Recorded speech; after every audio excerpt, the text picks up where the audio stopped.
한국은행 금융통화위원회가 1.5%인 기준금리를 1.75%로 올리면서 지난 4월에 이어 다시 인상을 단행했습니다.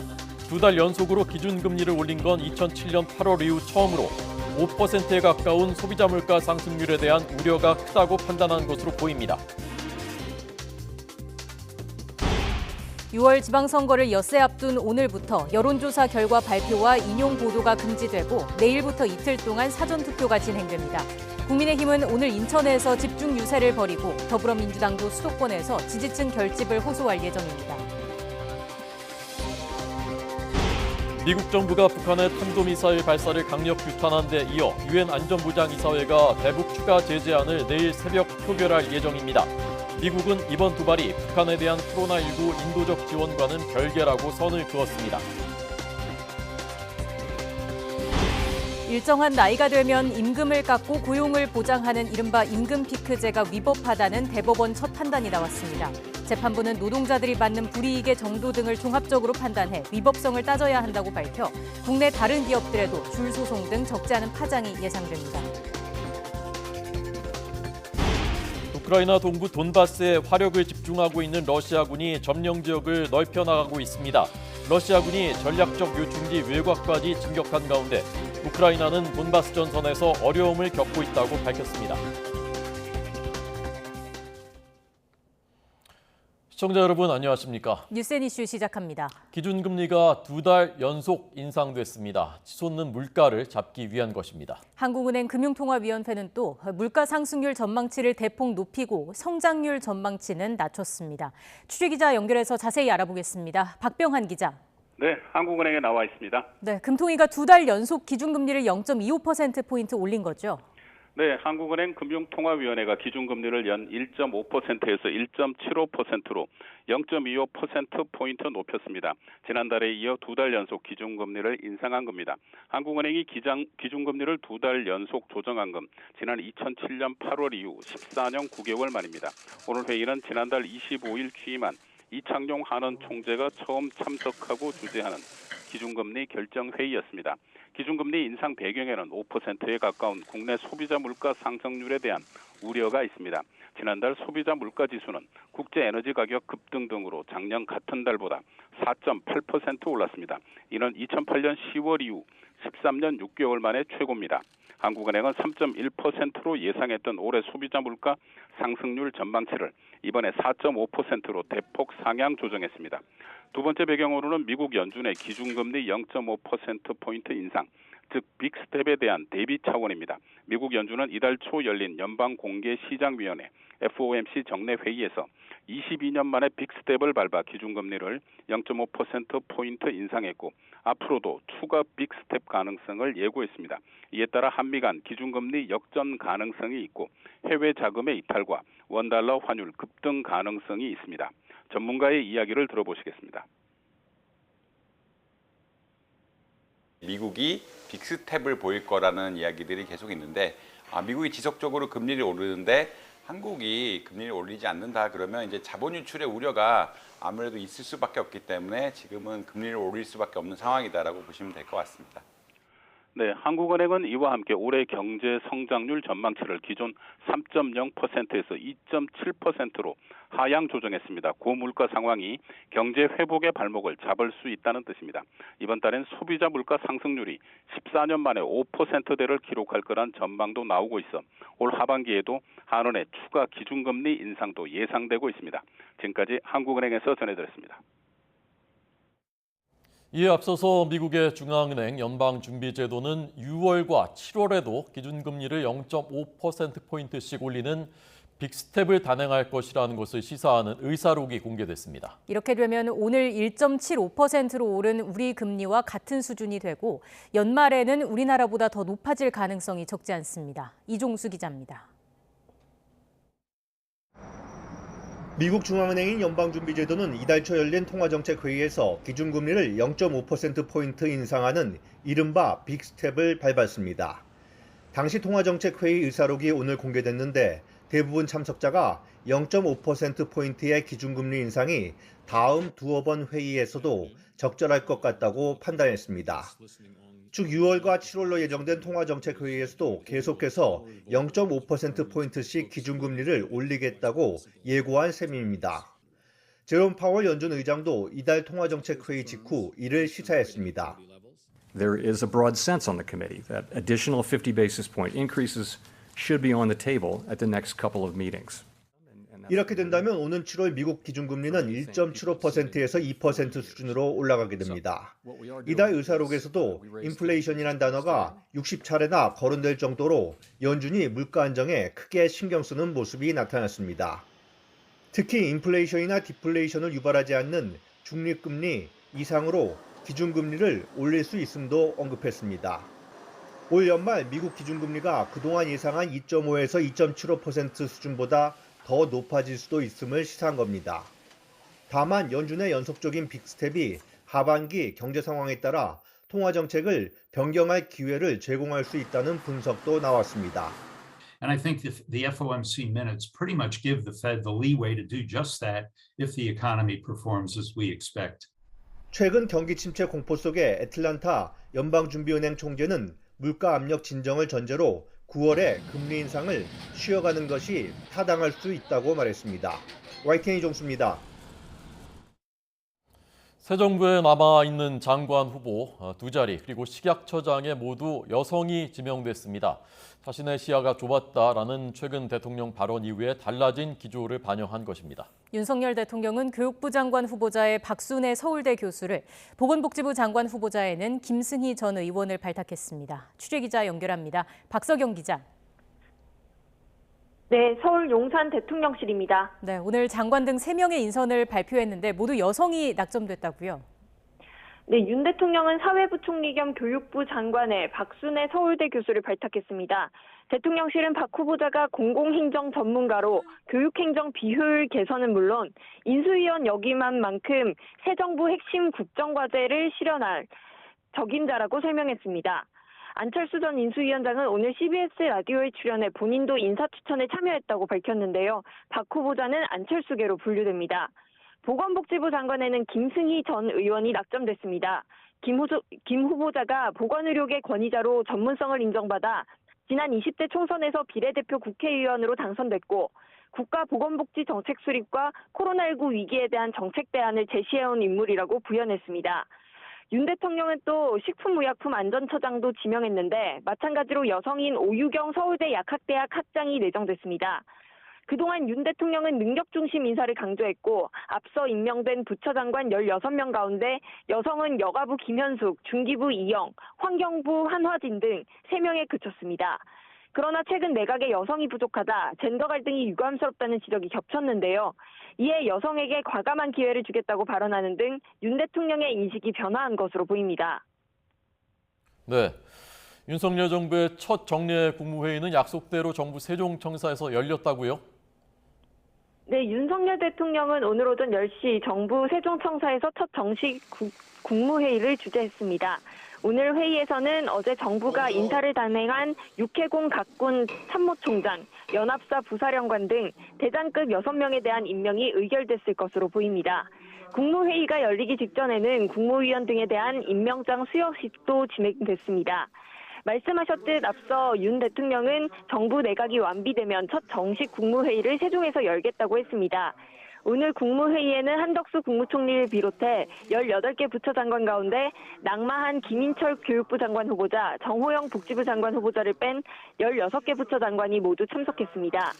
정식 회의에 앞서 지난 12일 윤 대통령은 서울 용산 대통령실에서 추가 경정 예산안 의결을 위한 임시 국무회의를 연 적이 있습니다. 당시에는 국무회의 개의 정족수를 맞추기 위해 추경호 경제부총리를 비롯한 윤석열 정부 장관 9명과 문재인 정부 비정치인 장관인 권덕철 복지부 장관, 노형욱 국토부 장관도 자리했습니다. 지금까지 서울 용산 대통령실에서 YTN 박석영입니다. 6일 지방선거와 국회의원 보궐선거 이제 엿새 앞으로 다가왔습니다. 내일부터 사전투표 시작되죠. 여야는 이재명 후보가 출마한 인천 계양을 보궐선거에 화력을 모으고 있습니다. 이 후보가 갖는 정치적 무게감 때문에 전체 선거 판세에도 영향을 줄 수 있다는 판단 때문입니다. 자세한 내용 취재기자 연결해서 알아보겠습니다. 박기환 기자. 네, 국회입니다. 네, 민주당 이재명 후보가 예상 밖으로 고전하고 있다는 여론조사 결과가 잇따라 나오면서 여야 모두 인천 개항 을에 힘을 쏟는 분위기라고요. 네, 국민의힘 지도부는 오늘 아침 인천에서 선거대책위원회 회의를 열고 인천 개항을 보궐선거에 출마한 윤영선 후보에 힘을 실었습니다. 권성동 원내대표는 이 자리에서 이재명 후보를 향해 정치인이 지역구에 연고를 두는 건 당연한 거라며 오로지 당선을 목적으로 연고도 인연도 없는 개항으로 오는 게 말이 안 된다고 쏘아붙였습니다. 특히 이준석 대표도 직접 윤 후보의 선거운동원으로 뛰고 내일 개항에서 사전투표를 하겠다고 밝히기도 했습니다. 이에 맞서 민주당 이재명 후보는 오늘 오전 인천 개항역 광장에서 기자회견을 열고 공항, 철도, 전기 민영화 반대 입장을 표명할 예정입니다. 이 자리에는 민주당 박남춘 인천시장 후보도 함께합니다. 앞서 이재명 총괄선대위원장은 오늘 아침 라디오에서 55% 안팎의 투표율을 보이는 지방선거에서 지지층이 결집하는 쪽이 이긴다며 거듭 한 표를 호소하기도 했습니다. 그러면서 민주당 내홍에 대해선 선거에 줄 영향은 크지 않다고 선을 그었습니다. 이런 가운데 오늘부터 6월 1일 선거투표 마감 때까지 여론조사 결과 공표와 인용 보도가 금지됩니다. 또 내일부터 이틀 동안 전국 동시지방선거와 국회의원 보궐선거 사전투표가 시작됩니다. 네, 여야 상황도 차례로 살펴보겠습니다. 우선 여당은 첫 국무조정실장 윤종원 기업은행장 내정에 대해서 이견이 표출되고 있다고요? 네, 국민의힘 권성동 원내대표는 YTN과 통화에서 윤종원 은행장에 대해 반대 의견을 윤석열 대통령에게 전했다고 밝혔습니다. 윤 행장은 앞서 문재인 정부에서 경제수석으로 일하며 소득주도 성장을 옹호하는 입장을 폈는데 권 원내대표는 윤석열 정부와 다른 생각을 가진 인물이라고 본 겁니다. 하지만 윤 행장을 강하게 추천한 것으로 알려진 한덕수 국무총리는 어제 사람에 따라 다르게 보는 시각이 있을 수 있다고 말했는데요. 취임 한 달도 되지 않아 당정 사이에 벌써 파열음이 나오는 것 아니냐는 지적에 윤 대통령도 고심하고 있는 것으로 알려졌습니다. 곧 임명 여부를 결정할 것이라는 관측도 나왔지만 오늘 오전 내각 인선 명단에서 빠지면서 윤 대통령의 결단까지는 시간이 더 걸릴 것이란 전망도 나옵니다. 네, 민주당에서는 박지현 비대위원장의 사과 이후 후폭풍이 계속되고 있는데 민주당 상황도 자세히 전해주시죠.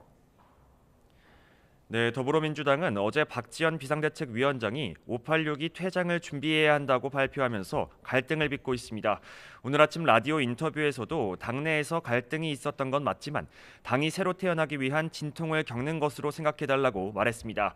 그러면서도 최강욱 의원에 대한 비상 징계에 대해선 윤 위원장과 오늘 안에 추가 논의하겠다고 밝혔습니다. 당내에서는 박 위원장의 돌출 행동은 부적절하다며 선거에 도움이 되지 않는다는 지적이 제기되고 있습니다. 하지만 조응천 의원은 오늘 아침 라디오에서 당내 설득 과정 등이 생략된 건 아쉽지만 박 위원장이 진정성 있는 사과를 한 것으로 보인다고 옹호하기도 했습니다. 지방선거를 코앞에 앞두고 지도부 균열까지 이어지면서 당 지도부가 이를 어떻게 풀어나갈지 지켜봐야 할 것으로 보입니다. 지금까지 국회에서 YTN 박기환입니다. 네, 지방선거에서는 시도 교육감들도 늘 새로 뽑습니다. 이 교육감은 자라나는 우리의 2세대들에 대한 교육을 총괄하고 또 한 해 집행하는 예산이 무려 80조 원입니다. 하지만 후보들에 대한 정보는 잘 알려지지 않고 진흙탕 싸움만 반복되는 경우가 많습니다. 유권자들의 각별한 관심이 필요합니다. 김현아 기자의 보도입니다. 서울 교육감 선거에서 보수 진영 단일화 협상을 하던 후보가 막말을 쏟아냅니다. 저거 끝까지 나올 거야. 조희연 교육감을 이기려면 단일화가 필수인데 사실상 무산되자 진흙탕 싸움이 벌어진 겁니다. 교육감 선거가 매번 단일화와 이념 갈등으로 점철되는 건 유권자들의 무관심 탓도 큽니다. 교육감은 정치적 독립을 위해 정당의 지원 없이 개인이 선거를 치러야 하는데 일반 유권자들은 관심이 없고 후보자는 자신을 홍보할 돈과 조직이 없으니 진영 싸움에 기대 지지층을 확보하는 겁니다. 그런데 교육감은 낮은 주목도에 비해 권한은 교육 대통령으로 불릴 만큼 막강합니다. 경기도의 경우 9시 등교와 아침 급식 제공 공약이 나왔는데 등교 시간과 급식 예산 편성 그리고 메뉴 선정까지 교육감 결정 사항입니다.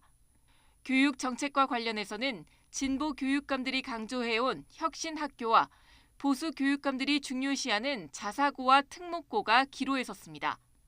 정부의 뜻이 어떻든 간에 교육감은 학교 평가 기준 설정과 재지정 취소 권한을 통해 자기 뜻을 관철할 수 있어서입니다. 전국 단위 학력 평가인 일제고사는 물론 학교별 중간, 기말고사 횟수와 수행평가와 서술형 비율 등까지 모두 교육감의 재량으로 결정됩니다. 윤석열 대통령이 강조한 교육 강화한 전일제 초등학교도 교육감의 동의 없이는 공연부릴 뿐인데 법과 훈령 등이 인정하는 온갖 권한 외에도 조 단위의 예산과 전체 교원의 선발부터 해임까지 관장하는 막강한 인사권이 권력을 보장합니다. 교육감은 정당 소속이 아니라서 정당을 연상시키는 번호가 없고 이름 나열 순서도 지역별로 다릅니다. 더 나은 미래를 위한 선택은 유권자의 몫인 만큼 투표 전 정책을 꼼꼼히 확인하고 지지하는 후보의 이름에 정확하게 투표해야 합니다. YTN 김연아입니다. 네, 조금 전에 새 정부의 첫 국정원장 후보자 김규현 후보자 어제 국회 인사청문회에 있었고요. 여야가 큰 이견 없이 청문 보고서를 채택했습니다. 네, 김 후보자는 서울 출신입니다. 경기고와 서울대 치의학과를 졸업했고요. 대학 재학 중에 외무고시에 합격해서 공직에 입문했습니다. 국정원 내부 인사가 아닌 외교관 출신, 주미 한국대사관 참사와 공사 등을 거친 정통 북미 라인으로 꼽힙니다. 박근혜 정부에서 외교부 1차관과 국가안보실 1차장 등 요직을 지낸 바 있습니다. 국회가 김규현 국정원장 후보자의 청문 보고서를 채택했다는 소식 전해드렸습니다.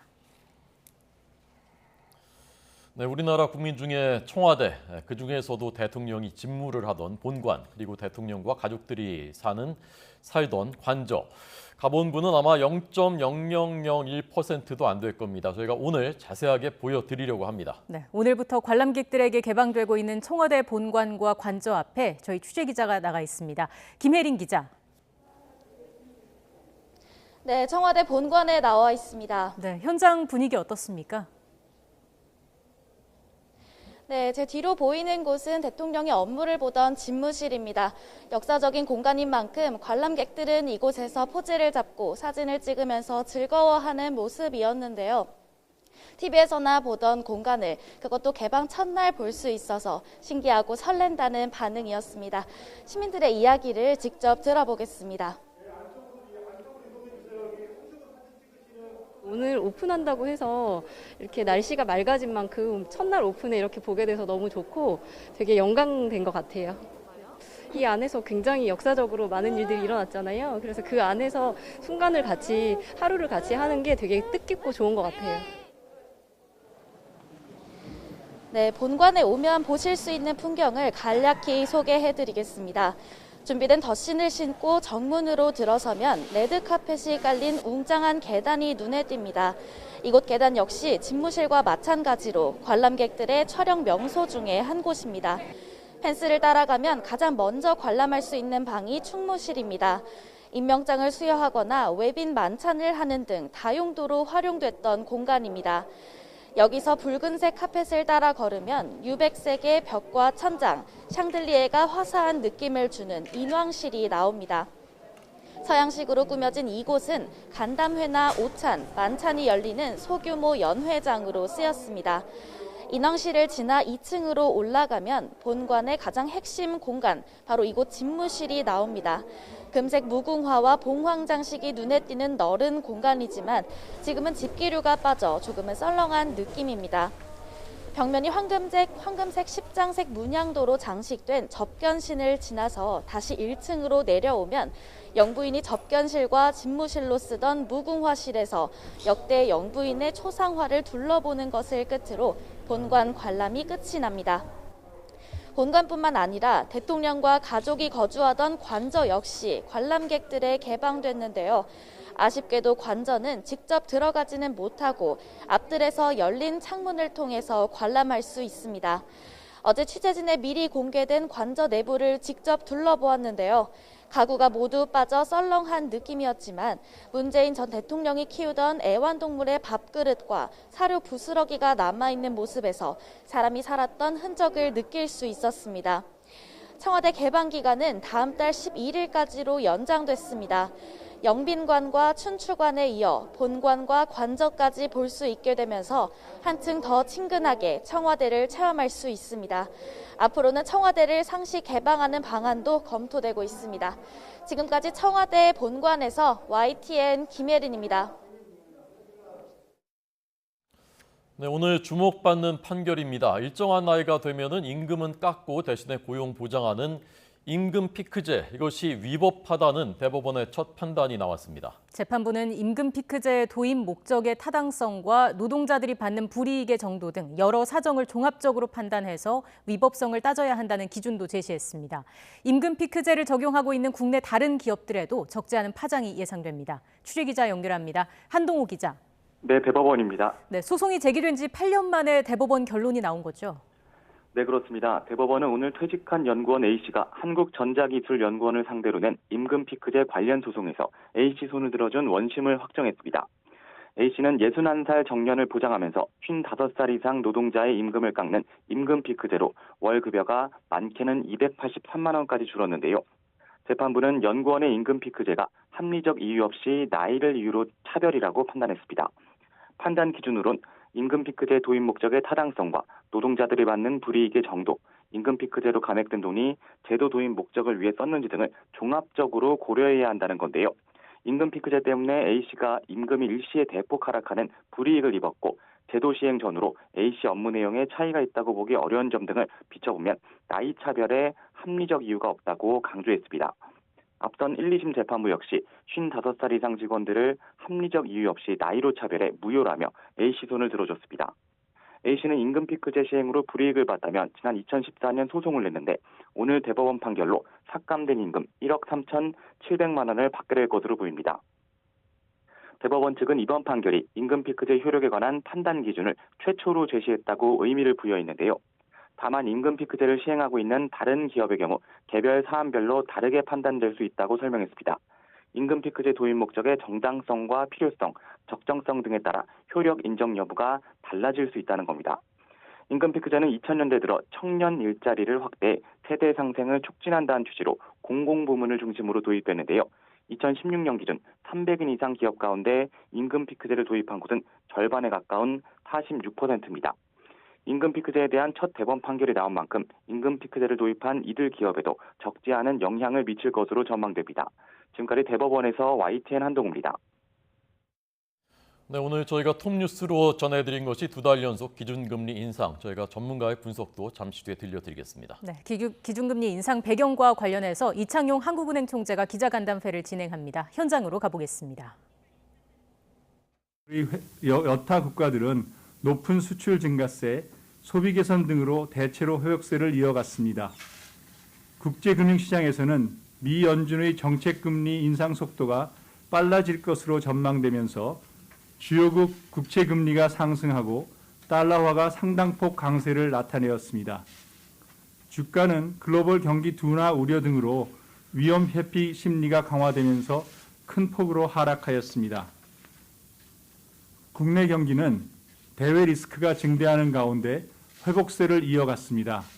설비 투자가 글로벌 공급 차질로 조정을 지속하고 수출 증가세가 다소 둔화되었으나 민간 소비가 사회적 거리두기 해제 등으로 빠르게 회복되었습니다. 소비자 물가 상승률은 석유류 가격의 상승폭이 확대되고 전기 가스 요금이 인상된 데다 공업 제품과 개인 서비스 가격의 높은 오름세도 지속되면서 4월 중 4.8%로 크게 높아졌습니다. 식료품과 에너지 가격을 제외한 근원 인플레이션은 3.1%로 일반인 기대 인플레이션율은 3.3%로 상승하였습니다. 국내 금융시장에서는 미 연준의 금리 인상 가속 전망, 중국 경기 둔화 우려 등의 영향을 받아 주요 가격 변수가 상당폭 등락하였습니다.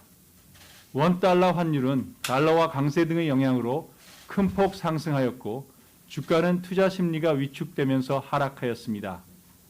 장기 시장 금리는 국내외 정책금리 인상 기대가 강화되면서 상승하다가 주요국 경기 둔화 우려가 부각되면서 하락하였습니다. 금융 안정 상황을 살펴보면 4월 중 금융권 가계대출은 1, 4분기 중 감소세에서 소폭 증가로 전환하였고 주택 매매 가격은 보합세를 이어갔습니다.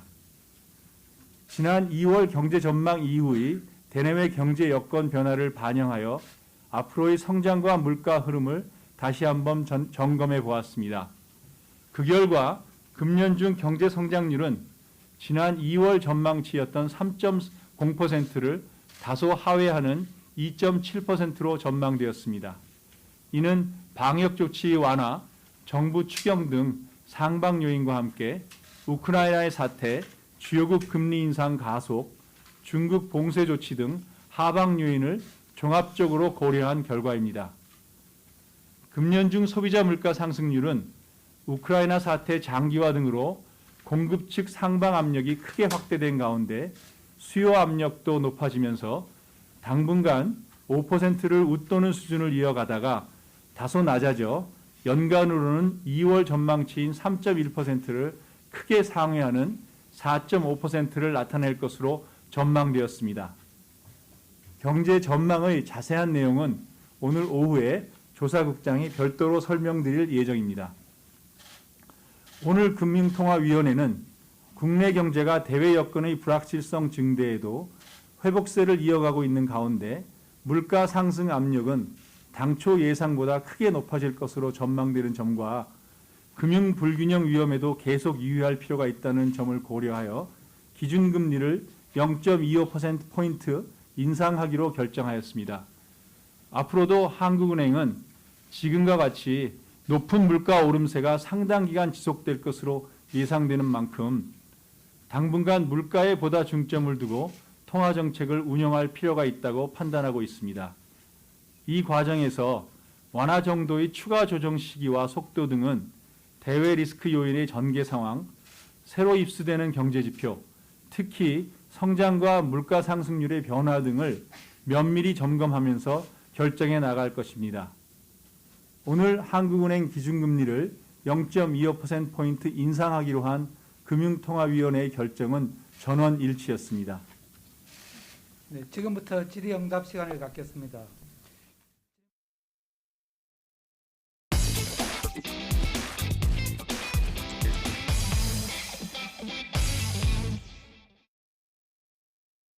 네, 한은 총재 브리핑 들으셨습니다. 물가, 금리, 용어들이 어렵긴 합니다만은 우리 실생활에 직접적으로 피부에 와닿는 얘기들입니다. 네, 자세히 짚어보겠습니다. 오건영 신한은행 WN국그룹 부부장과 함께하겠습니다. 안녕하십니까? 네, 안녕하세요. 네. 자, 말들이 어려우니까 저 같은 네. 잘 모르는 사람들한테는 이제 딱딱한데 좀 네네. 친절하게 네. 자세하게 설명해 주시기 바랍니다. 네네. 오늘 금리 인상은 좀 예상됐었던 내용인가요? 네, 어느 정도 예상이 됐던 거고요. 사실은 이제 4월 달에 깜짝 기준금리 인상을 한 직후에는 네. 이 2007년 이후에 연속으로 금통위에서 기준금리 인상을 한 적이 없습니다. 그래서 4월 달에는 5월 달까지 연속으로 인상을 할까, 4월에 깜짝 인상을 했으니까 5월에는 한번 쉬어가지 않을까 이런 예상이 강했는데요. 예. 시간이 흘러가면서 첫 번째는 5월 5일 날이었죠, 우리나라 시간으로. FOMC에서 0.5% 빅스텝이 나왔고 그다음에 이제 나온 얘기가 6월 달, 7월 달에 있는 추가 그 FOMC에서 미국에서 두 번 다 0.5%씩 인상할 것 같다는 그런 얘기를 했습니다. 예. 이런 것들이 시장에 반영이 되니까 한국은행 그 이제 이창용 총재도 그런 얘기를 하더라고요. 뭐냐면 우리나라도 빅스텝에 대해서 고려할 수도 있다라는 얘기를 하죠. 그 얘기는 뭐냐면은 결국엔 우리나라도 어느 정도는 따라 올라가야 되는 부분이 많아져야 될 것 같다. 이제 이런 얘기가 나온 겁니다. 예. 그럼 이게 조금은 복잡한 얘기처럼 들리시겠지만은 이 스케줄을 한번 잠깐 보시면은요. 우리나라 금리하고 미국 금리를 봤었을 때 미국 금리가 우리나라 금리보다 더 위로 치솟을 가능성이 있습니다. 잠깐 네. 보시면요. 이제 아직 금리 인상을 하기 전에 우리나라 금리는 1.5%였습니다. 네. 오늘 1.75가 된 거고요. 미국 금리가 지금 얼마냐면 1%입니다. 네, 네. 만약에 이번에 우리가 금리 인상을 하지 않게 됐는데 미국이 6월 달에 금리 인상을 하잖아요. 그럼 미국 금리가 1.0에서 빅스텝으로 1.5로 따라가게 되겠죠. 예. 그럼 우리나라 금리하고 만나게 되는 겁니다. 그럼 1.5하고 1.5하고 똑같이 되는 데다가 그렇게 되는 데다가 이제 7월 달에 만약 미국이 금리를 한 번 더 인상을 하면 네. 2%를 가게 되죠. 그러면 우리나라가 이때는 미국하고 금리 보조를 맞춰주려면은 한꺼번에 0.5%를 인상해야 되는 문제가 생깁니다. 그러면 한 번에 0.5%를 크게 올리느냐 아니면은 충격을 나누어서 조금씩 나누어 가느냐 이 요인이 생기는 거거든요. 그러다 보니까 4월 달만 해도 기준금리 인상 가능성을 높게 보지 않다가 5월 달로 넘어오면서 거의 이번에도 하고 가야 되지 않느냐. 이제 이런 얘기가 나온 겁니다. 그래서 첫 번째는 물가도 이슈지만 두 번째는 연준과의 보폭 맞추기 이 두 가지가 큰 이슈가 되지 않았나 그렇게 보고 있습니다. 두 가지 그 배경을 하나씩 짚어볼게요. 먼저 네네. 물가 관련해서 물가 안정을 지금 최우선 어떤 과제로 삼고 있는 하는 입장에서는 현재 인플레 지표가 방치할 수 없는 수준이라는 판단이 있었다는 거잖아요. 네, 그렇습니다. 어느 정도인가요? 지금 이제 그 전망치가 앞에서도 이제 말씀을 해주셨지만 3.1%에서 4.5%로 연간 소비자 물가 상승률을 크게 올렸잖아요. 이 물가 상승 자체도 높은 데다가 지금 또 이게 나온 거는 어쩌면 이제 5%를 넘길 수도 있다라는 얘기가 나오고 있습니다. 그럼 우리 물가 목표치가 2% 정도의 수준에 있다라면은 이거보다 많이 올라가는 케이스가 되는 거거든요. 그래서 물가 상승 자체를 지금도 좌시할 수는 없는 데다가 하나 더 중요한 게 뭐냐면은 기대 인플레이션이라는 게 있습니다. 이거는 물가가 올라갈 거라는 기대감인데 지금 당장 물가가 올라가는 것도 중요하지만 물가가 또 올라갈 것이라는 사람들, 경제 주체들의 기대감까지 생기게 되면은 이 물가 상승세가 고착화되는 문제가 생길 수가 있습니다. 그럼 이걸 사전에 자협을 해줘야 되는데 지금 기대 인플레이션이 3.3까지 올라가가지고요. 2012년 이후에 가장 높습니다. 그러면 결국에는 추세 자체가 물가가 올라가는 추세잖아요. 이 예봉을 꺾을 필요는 있습니다. 그러다 보니까 앞에서도 이제 그 금통위 발언에도 나왔지만은 단기적으로는 당분간은 물가에 좀 더 초점을 맞추겠다라는 얘기가 있었죠. 결국에는 이런 부분들을 봤었을 때는 지금 한국은행도 그렇고 전반적으로 물가 상승에 대해서는 굉장히 큰 비중을 두어야 되고 이걸 봤었을 때는 추가적인 기준금리 인상의 가능성도 약간은 좀 열어놔야 되지 않나 이제 그런 암시가 나온 게 아닌가 싶습니다. 아마도 경기는 생각보다 괜찮다는 판단이 뒷받침된 것 같은데 조금 전 그 이창용 총재도 경기 회복세는 지속될 것으로 보인다. 경제 성장률 전망치를 2%대로 낮추긴 했지만 많이 낮추진 않았거든요. 이게 최근에 이제 그 말씀을 해주신 이유가 최근에 우리나라에서도 스태그플레이션 압력이 높아지는 것 아니냐, 성장이 둔화되면서 물가가 올라가는. 근데 이제 이게 교과서적으로 봤었을 때 스태그플레이션이 실제로 있었던 케이스가 70년대 석유파동 때입니다. 그때는 경제 성장률이 마이너스까지 내려갔었어요. 근데 2.7%가 물론 3.0을 예상하다 2.7이 되면 실망스러운 부분은 분명히 있을 겁니다. 그렇지만 마이너스 레벨 때보다는 아무래도 양호한 거고요. 우리나라 이제 2010년대 들어와 가지고는 금융위기 이후에는 거의 이제 2에서 3% 정도의 성장률을 보였으니까 마일드한 정도다라고 볼 수는 있습니다. 근데 문제는 뭐냐면 지금 물가가 굉장히 높아지는 데다가 높아진 물가가 우리나라의 소비를 계속해서 짓누르는 문제가 생기는 거죠. 소비를 계속해서 짓누르게 되면은 방향성을 볼 필요가 있습니다. 그러니까 지금 당장은 2.7%지만 이게 계속해서 시간이 흘러갔었을 때 더 낮춰질 수도 있는 거지 않습니까? 이게 실물 경제에 더 충격을 주게 되면은 어쩌면 스태그플레이션으로 접어들 수도 있는 거죠. 그러면 여기서 이제 되게 중요한 포인트는 지금의 성장 자체가 아직까지는 회복세를 보이고 있지만 이게 물가가 계속해서 짓누르게 되면은 이 회복세 자체가 계속해서 연약해질 수 있다라는 문제가 생기는 겁니다. 그러면 일단은 지금 계속해서 강해지고 있는 이 물가 상승세를 제압하고 가야 된다. 이게 한국은행에서 보고 있는 가장 큰 의도가 아닌가 그렇게 생각이 됩니다. 오늘 금리를 인상한 배경에는 물가라는 큰 요인이 있는 거고요. 앞서 설명해 주신 대로 미국의 통화 정책 그 긴축 기조를 계속해서 빠르게 이어나가고 있는 점이 또 하나의 배경으로 꼽히고 있습니다. 일단 금리 격차를 적절히 한미 간의 금리 격차를 적절히 유지해 놓지 않는다면 문제가 생길 수 있다. 이런 판단이 지금 깔려 있는 건데 그게 왜 문제가 되는 건지 설명을 좀 해주세요. 일단 이렇게 보시면 될 것 같습니다. 만약에 우리가 외국인 투자자 입장에서 보면은 한국 사람 입장이 아니라 외국인 투자자 입장에서 보면은 미국에서 2%를 주고 우리나라에서 2%를 준다. 동일한 금리라고 한다면 아무래도 기축통화인 달러화에 대한 매력이 조금 더 높게 느껴질 수가 있습니다. 그럼 반대로 미국 금리가 2.5고 우리나라 금리가 2.0이다. 그러면은 예를 들어서 외국인 투자자들 같은 경우는 한국보다는 오히려 더 미국을 선택할 가능성이 높거든요. 물론 투자를 할 때 금리만 보고 결정하지는 않습니다. 각 국가의 성장도 같이 봐야 되긴 하는데 이렇게 미국 금리가 조금 더 높다 보면은 아무래도 이머징 국가에서는 자금이 유출되는 문제가 생길 수가 있죠. 이머징 국가가 지금 전반적으로 금리를 인상하고 실물 경제에 충격이 커질 수가 있는데 만약에 외국 자본까지 유출이 된다면은 국내 유동성이 말라버리는 문제가 생깁니다. 그래서 외국인 자본 유출이라고 쓰고 유동성 부족으로 인한 경기 충격의 강화 이제 이렇게 읽을 수가 있는 거거든요. 다만 한 가지 말씀드린 건 이게 일반적으로 아주 이제 프론티어 마켓이라고 할 정도로 작은 이머징 국가들보다는 우리나라 같은 경우는 수출 대국이지 않습니까? 그러다 보니까 외환 보유고도 굉장히 많이 쌓여 있기 때문에 이제 뭐 예를 들어서 단기적으로 미국하고의 금리가 역전이 된다고 해서 자본 유출이 대규모로 일어나거나 그러진 않습니다. 근데 이게 시차를 굉장히 길게 이어갔었을 때는 자본 유출의 가능성이 점점 더 생겨날 수가 있고요. 한국은행 이제 이창용 총재가 이제 후보자 당시 어떤 이제 그 코멘트를 했냐면 이런 코멘트를 했었습니다. 뭐냐면 당장 우리나라하고 미국하고 금리 차가 벌어진다고 해서 자본 유출이 나타나는 건 아니지만 조금씩 자금이 빠져나가면서 환율이 상승할 가능성이 있거든요. 환율의 상승은 수입 물가를 끌어올리게 됩니다. 그럼 물가가 올라가기 때문에 또 금리를 올려야 되는 문제가 생기거든요. 그럼 굳이 환율까지 올리고 금리를 올리는 것보다는 환율의 안정을 꾀하는 차원에서도 아무래도 이제 금리를 인상을 보폭을 맞춰가야 된다. 이런 표현이 나왔던 거죠. 그래서 오늘은 물가도 그렇지만 환율 사이드에서도 마찬가지로 어느 정도 보폭을 맞춰가지고 금융시장 안정 이걸 이제 이루려고 하는 부분들이 좀 강하지 않았나 싶습니다. 네. 이머징 국가라는 건 이제 성장하고 있는 네, 그렇습니다. 네, 신흥국들을 얘기하고 있는 거죠. 네네. 좀 무식한 질문 하나 드리겠습니다. 네. 지금 물가가 제일 걱정이지 않습니까? 네네. 그래서 물가 워낙 오르니까 코로나 이후에 해외여행 계획했던 분들도 취소한다 그러고 외식하기도 이제 겁이 나는 상황인데 오늘 1.75%까지 올랐으면 이 정도면 이제 물가를 좀 잡을 수 있는 겁니까? 아니면 더 올릴 가능성도 있습니까? 이제 굉장히 어려운 질문을 해주신 건데요. 이게 보시면 예를 들어서 미국의 케이스만 보더라도 미국 같은 경우는 물가 상승세가 8% 정도가 됩니다. 우리나라도 지금 이제 5%까지 올라가고 있는데 말씀드렸던 것처럼 소비자 물가 지수 자체 레벨이 높은 것도 있지만 계속해서 기대 인플레이션이 높아지게 되면은 이 물가 상승 압력을 더 깊고 더 강하게 만드는 문제가 생깁니다.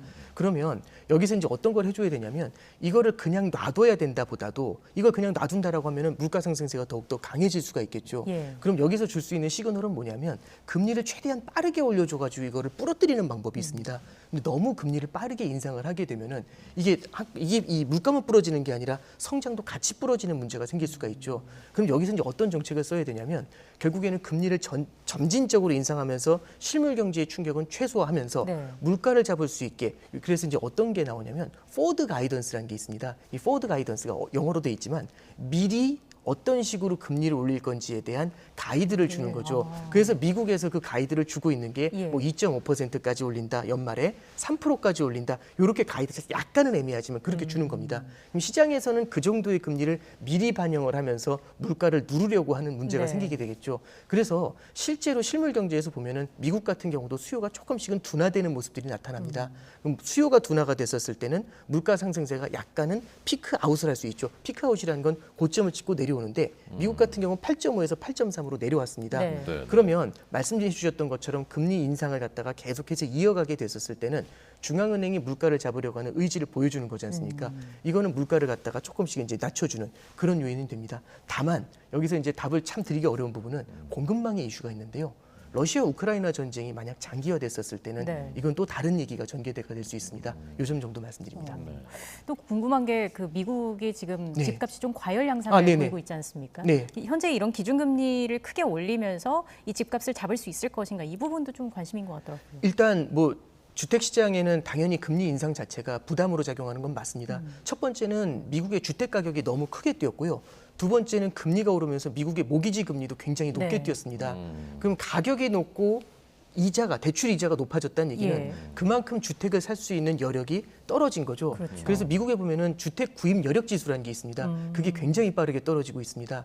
그러면 공급자 입장, 주택을 매도하는 사람 입장에서는 집값이 더 오를 것 같기 때문에 더 높은 가격에 팔려고 하고 구입을 하는 사람 입장에서는 여력이 안 되니까 굉장히 낮은 가격에서 부르게 되겠죠. 그럼 매수 매도 호가가 이렇게 벌어지게 됩니다. 그럼 주택 거래량이 크게 급감을 하게 되겠죠. 최근에 보시면은 미국의 주택 거래량이 급감하면서 거래 관련 지표도 심리 지표가 많이 꺾이고 있습니다. 이런 것들이 상당 기간 이어지게 되면은 주택 시장도 쿨다운이 될 수 있다. 그러니까 살짝 낮아지는 그런 흐름이 나타나게 되겠죠. 그 부분을 주목하는 게 이제 결국 우리나라도 그 길로 갈 것이냐 하는 부분이지 않습니까? 우리나라도 이제 큰 방향에서는 그렇게 갈 수 있다고 보십니까?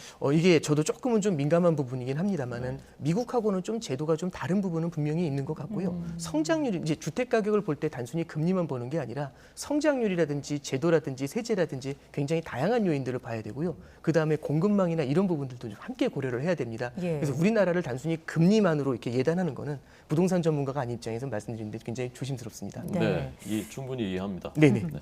환율 이야기를 앞서서 해주셨는데 그 이야기 좀 더 이어나가 보도록 하겠습니다. 네네. 일단 우리가 미국의 금리를 주목하는 건 이게 또 환율과도 연관이 돼 있기 때문이다라는 말씀해 주셨는데 네, 그렇습니다.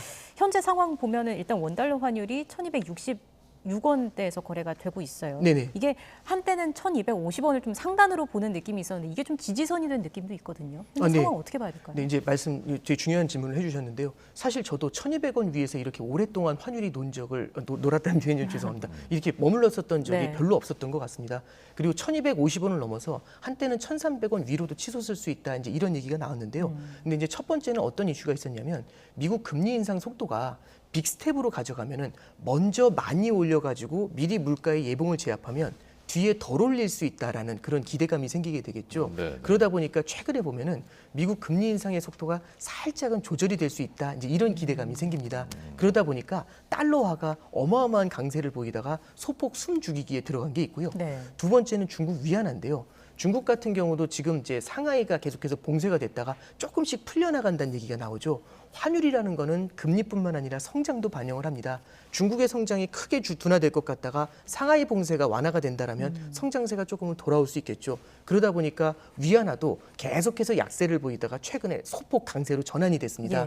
소폭 안정이 됐죠. 이 두 가지가 같이 붙으면서 우리나라 원달러 환율도 1,290원 수준까지 올랐다가 최근에 방금 전에 말씀하셨던 것처럼 1,260원 수준으로 지금 조금은 좀 안정이 되는 그런 상황입니다. 여기에 하나가 더 붙은 게 뭐냐면 이제 한미 정상회담에서 우리나라 환율 안정에 대한 의지를 어느 정도는 좀 표명을 했는데요. 이게 외환 시장이라든지 자산 시장에서는요.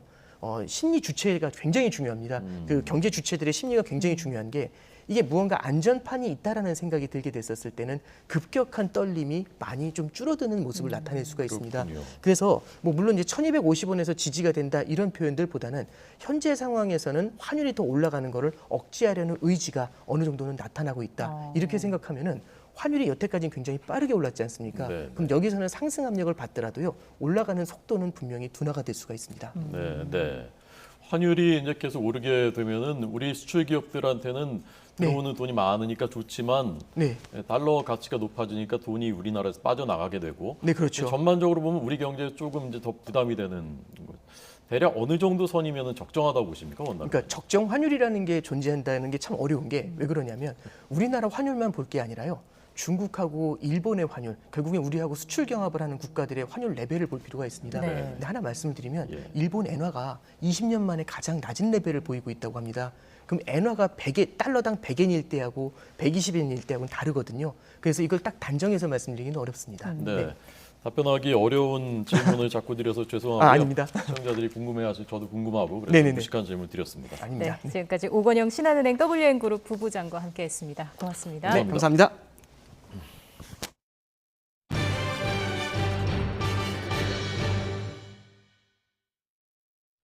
네, 앞서 박서경 기자가 전해드렸습니다. 윤석열 대통령 오늘 정부 세종청사에서 윤석열 정부의 첫 정례 국무회의 주재했습니다. 네, 앞서 용산 대통령실에서 문재인 정부 장관 일부가 참석한 가운데 추경 편성을 위한 임시 국무회의를 열었지만 정례 국무회의는 처음입니다. 현장 모습 보시겠습니다. 국무위원 여러분 반갑습니다. 정부 출범 이후 열리는 첫 국무회의입니다. 제가 지난 해와 올해 세종시를 여러 차례 찾았었는데 첫 방문이 국회 운영위에서 세종의사당 설치 법안이 통과된 바로 그날이었던 것으로 기억합니다. 첫 국무회의도 세종시 국무회의장에서 열게 돼서 감회가 새롭습니다. 앞으로도 자주 이곳 세종에서 국무위원 여러분들과 수시로 얼굴을 맞대고 일하겠습니다. 오늘 국무회의에서는 소득세법 시행령 개정안이 상정됩니다. 부동산 시장 안정과 국민의 주거복지 향상을 위해서 한시적으로 세 부담을 완화하는 것입니다. 선거 때 국민 여러분께 드린 약속을 이행하는 것인 만큼 국무위원들께서도 지속적으로 관심을 기울여 주시기 바랍니다. 국민통합위원회 설치 운영에 관한 규정도 상정됩니다. 각 부처는 새롭게 출범하는 국민통합위원회와 적극 협력해서 국민통합에 최선을 다해 주시기를 부탁드립니다. 국민통합위원회 설치와 아울러 국무위원들께서도 부처를 뛰어넘어 국가 전체를 보고 일해 주시기를 당부드립니다. 그리고 최근에 물류창고 화재가 반복적으로 일어나고 있습니다. 창고를 건축하는 과정이나 또는 사용하는 이런 과정에서 화재가 반복적으로 발생을 하고 있습니다. 발화 원인을 정확히 진단해서 실효성 있는 재발 방지 대책을 마련해 주실 것을 당부드립니다. 오늘 국무회의에서는 국무위원들과 함께 새 정부 지방시대의 비전과 전략에 대해 심도 있게 논의해 보고자 합니다. 제가 인수위에서 새 정부는 지방시대를 중요한 모토로 삼아 국정을 운영할 것이라고 밝힌 바 있습니다. 그리고 6대 국정 목표 중 하나로 대한민국 어디서나 살기 좋은 지방시대를 꼽았습니다. 어느 지역에 살든 상관없이 우리 국민 모두는 공정한 기회를 누려야 합니다. 이것은 새 정부가 지향하는 공정의 가치이기도 합니다. 또 이 지방시대는 인구 절벽의 해법이기도 한 만큼 중장기 전략이 매우 중요하고 여러분들의 활발한 토론을 기대합니다. 이를 계기로 국가 전체 차원에서 균형 발전에 대한 비전과 안목을 가지고 국무위원 여러분께서 일해 주셨으면 하는 바람입니다. 한덕수 총리님을 중심으로 국무위원들께서 원팀이 돼서 국가 전체를 바라보고 일해 주시기를 거듭 당부드립니다. 고맙습니다. 네, 윤석열 정부 첫 정례 국무회의 대통령의 모두 발언이었습니다. 코로나 소식입니다. 오늘 0시 기준으로 신규 확진자 18,816명입니다. 전날과 비교하면 5,000명이 넘게 줄었습니다. 일주일 전 같은 요일과 비교하면 9,000명이 넘게 줄었습니다. 증세가 위중한 위중증 환자는 243명으로 집계됐습니다. 8일째 200명대를 기록했습니다.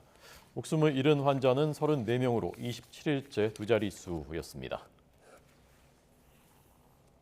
북한이 코로나19 관련 발열자가 10만여 명 늘었다면서도 사흘 연속 사망자는 발생하지 않았다고 주장했습니다. 북한 조선중앙통신은 국가비상방역사령부를 인용해 그제 오후 6시부터 24시간 동안 전국적으로 신규 발열자가 10만 5,500여 명 발생했다며 이같이 전했습니다. 지금까지 알려진 북한의 누적 발열자 수는 317만 380여 명이며 누적 사망자 수는 68명입니다. 네, 액면 그대로 신뢰하기만은 어려운 북한의 코로나 상황입니다. 미국이 코로나19 방역을 위한 대북 지원 입장에는 변함이 없다고 밝혔습니다. 하지만 어제 북한의 탄도미사일 발사 도발에 대해서는 강력하게 규탄한다며 한미일 공조를 강조했습니다. 워싱턴 강태욱 특파원의 보도입니다. 미국 국무부는 북한의 도발에 대해 모든 국가와 영내 평화와 안보에 대한 위협이라고 규정했습니다. 또 명백한 유엔 안보리 위반이라고 강하게 규탄했습니다. 한미일 세 나라 외교장관도 통화를 통해 이를 규탄했다며 국제사회의 제재 이행을 강조했습니다. It is incumbent upon the international community to join us in condemning the DPRK's flagrant and repeated violations of multiple UN Security Council resolutions and to uphold their obligations under all relevant UN Security Council resolutions. 대변인도 한미일 세 나라가 각급에서 긴밀히 조율했다고 전했습니다. 그러면서 오히려 북한의 위협이 세 나라가 협력해야 하는 중요성을 재확인시켰다고 평가했습니다. The Secretary noted our commitment to the defense of our treaty allies and affirmed the importance of continued close trilateral cooperation on the threat that is posed by the DPRK. 다만 이번 도발이 북한에 대한 코로나19 백신 등 인도적 지원에 미칠 영향과는 별개라고 선을 그었습니다. 미국은 인도적 지원과 한반도 비핵화 문제를 분리해왔다며 북한의 빠른 백신 확보를 위해 국제사회와 공조에 나서라고 촉구했습니다.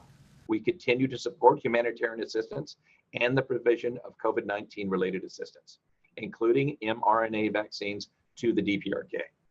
또 한미 두 정상이 확장 억지와 한반도 비핵화라는 전략적 목표 달성을 다시 확인했으며 완전히 보조를 맞추고 있다고 설명했습니다. 특히 두 정상은 외교적 길이 열려 있고 북한의 대화를 촉구했다며 미국의 대북 정책은 외교가 우선임을 다시 확인했습니다. 워싱턴에서 YTN 강태욱입니다.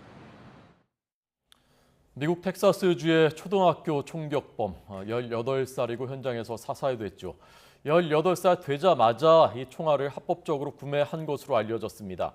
이런 법을 그대로 둬도 되는 것이냐, 미국 사회에서 논쟁이 다시 가열되고 있습니다. 희생된 19명의 어린이들은 모두 초등학교 4학년 같은 반이었던 것으로 알려져 안타까움을 더했습니다. 김선희 기자가 보도합니다. 범행 당시 총격범은 특수기동대가 입는 전술용 조끼를 입고 총을 난사했습니다. 18살이 되자마자 돌격용 소총 2정과 총알 375발을 합법적으로 구매했습니다. 사건 발생 전에는 SNS에 무기 사진을 올리고 친구에게 난 이제 달라 보인다, 나를 못 알아볼 것이라는 문자도 전송한 것으로 전해졌습니다. But just goes to show you the intent by having that type of weapon, also multiple ammunition with him as well, and making entry into that school and wearing some type of body armor. 학교에서 또 대규모 피해가 발생하며 총에는 총으로 대응해야 한다는 교사 무장론이 다시 고개를 들었습니다. 뉴욕주는 총기 구매 연령을 18살에서 21살로 높이는 방안을 추진하겠다고 밝혔습니다. I want to work with the legislature to change that. I want it to be 21. I think that's just common sense. 피해자들의 안타까운 사연도 전해졌습니다. 특히 희생자들은 모두 초등학교 4학년의 한 교실에서 나온 것으로 알려졌습니다. 25명에서 30명의 학생이 2명의 교사와 함께 도망갈 곳도 없이 좁은 교실에서 사고를 당했습니다. She was very happy and very outgoing. Loved to dance and sing and play sports. She was big into family and enjoyed being with the family. 첫 총격 피해자인 할머니는 생명에는 지장이 없는 것으로 알려졌습니다. 텍사스주 당국은 처음부터 초등학교가 범인의 목표물이었는지 알 수 없다고 말했습니다. 다만 지역 고등학교에 다녔던 범인은 친구나 여자친구가 없었고 범죄 전과나 범죄 단체와의 연관성도 없었다고 전했습니다. YTN 김선희입니다. 도널드 트럼프 미국 전 대통령은 텍사스주 초등학교 총격 참사에도 불구하고 총기 업계 이익단체의 회의에 참석하겠다는 입장을 고수했습니다. 트럼프 전 대통령은 자신이 만든 소셜미디어인 트루스 소셜을 통해 27일 텍사스 휴스턴시에서 열리는 전미 총기협회 연례회의에 예정대로 참석하겠다는 뜻을 밝혔습니다. 러시아가 친러 괴뢰 공화국을 세워놓은 곳이죠. 우크라이나 동부 돈바스 지역의 장악을 코앞에 두고 있습니다. 우크라이나는 크림반도와 마리우폴에 이어 돈바스까지 국토의 동남부를 모두 러시아에 빼앗길 위기에 처했습니다. 이상순 기자입니다. 우크라이나 동부 도네츠크 지역의 포크로우스크. 현지 시각 25일 새벽 날벼락이 떨어졌습니다. В 7:30 где-то утра прилетела ракета, повредила наш дом. Ну, жилью под ремонту подлежит или нет, я не знаю. 주 공격 목표였던 철로는 완전히 파괴됐습니다. 러시아군은 또 핵심 요충지 세베로도네츠크시 외곽까지 진출해 우크라이나군과 싸우고 있습니다. 우크라이나군으로선 주 보급로가 지나는 세베로도네츠크를 빼앗기게 되면 큰 타격입니다. 동부 돈바스 전선에서 러시아가 이처럼 세력을 확장하면서 우크라이나가 어려움을 겪고 있습니다. На окремих напрямках російські угрупування мають тимчасові тактичні успіхи, і в принципі це не є таємницею. Але те, що українські війська там відступають, це абсолютно неправильне трактування цих дій. 우크라이나군은 수도 키이우 등 북부 전선과 제2의 도시인 하르키우 인근의 북동부 전선에서는 러시아군을 몰아냈지만 동부에서는 고전하고 있습니다. 러시아가 북부와 동북부 전선에서 철수한 병력을 돈바스 전선에 투입하고 있기 때문입니다. 이런 가운데 푸틴 러시아 대통령은 모스크바의 한 군병원을 방문해 우크라이나에서 부상을 입고 돌아온 병사들을 위문했습니다. Где с ним готовиться? В Балканской республике. Хотите служить? Конечно. Будете? Спасибо. 푸틴 대통령은 또 자포리자와 헤르손주 등 러시아군이 장악한 우크라이나 남부 지역 주민들의 러시아 국적 취득 절차를 간소화했습니다. 이들 지역은 주민 투표를 통해 러시아에 귀속하는 법적 절차를 밟을 가능성이 제기되는 곳입니다. YTN 이상순입니다.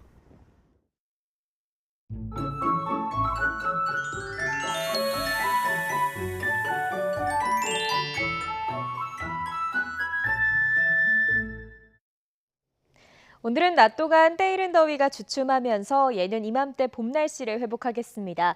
오늘 서울의 한낮 기온은 23도로 어제보다 4도가량 낮겠고요. 중부지방은 바람도 다소 강하게 불면서 더 선선하게 느껴지겠습니다. 오늘 낮 동안에는 대체로 맑은 하늘이 함께하겠습니다. 다만 중북부 지방은 오늘 밤사이 또 한 차례 5mm 미만의 비가 조금 내리겠는데요. 벼락과 돌풍, 우박을 동반하며 요란하게 내릴 것으로 보입니다. 현재 강원 산간에는 강풍특보가 내려진 가운데 중부지방에도 다소 강한 바람이 불겠습니다. 시설물 관리와 안전사고에 유의해 주시기 바랍니다. 지금까지 날씨 정보였습니다. 뉴스앤이슈 2부는 잠시 뒤에 계속됩니다.